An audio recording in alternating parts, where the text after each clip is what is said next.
Mr. Livshits, thank you for talking to us tonight. My first question is, on a national level, how does the failure of Prudential Regulation to recognize risk of bonds affect bank incentives and the financial system? The failure to recognize the riskiness of government bonds might be pivotal in that the Prudential Regulation simply fails. Banks no longer are prevented from taking excessive risks, and in fact they may go,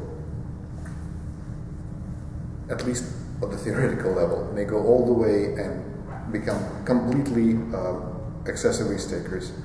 And in fact, the theory that we explore suggests that they would want all of their portfolio to be very strongly correlated with the risky government bond.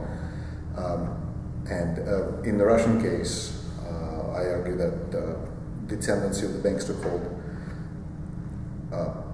derivatives and currency futures that were referred to as currency forwards was in large part due to the failure of Prudential Regulation, in that those things are exactly correlated with government default, and we seem to find that the banks that held a lot of currency exposure were also the ones holding the government bonds, the GKOs. Thank you. Secondly, can you talk a little bit about the reason behind the sovereign default in Argentina? Most of the debt was denominated in US dollars, whereas most of the revenue, partly due to trade orientation, was in euros. And sorry, most of the foreign currency revenue. And this is exactly the time when the dollar is remarkably strong against the euro. And in fact, Argentina is the case where you could almost make the case for the government gambling, in that if only they held out for a few more months, the exchange rates reversed. I almost have to wonder whether this was the one case where gambling for resurrection on the part of the regulator / borrower is most clearly exemplified.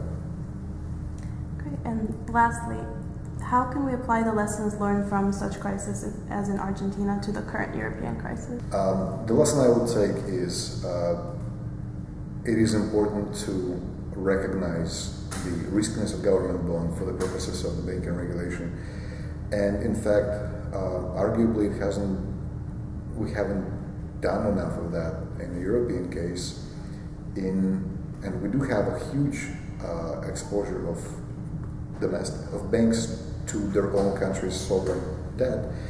And if default were to happen,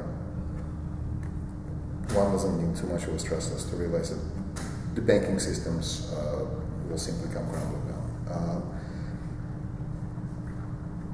I think it's worth thinking about, both in the current European case and more generally, whether it's worth divorcing the government budgetary problems from banking problems. And, I argue for clearly recognizing the riskiness of government debt in the banking system as a way to separate those two things.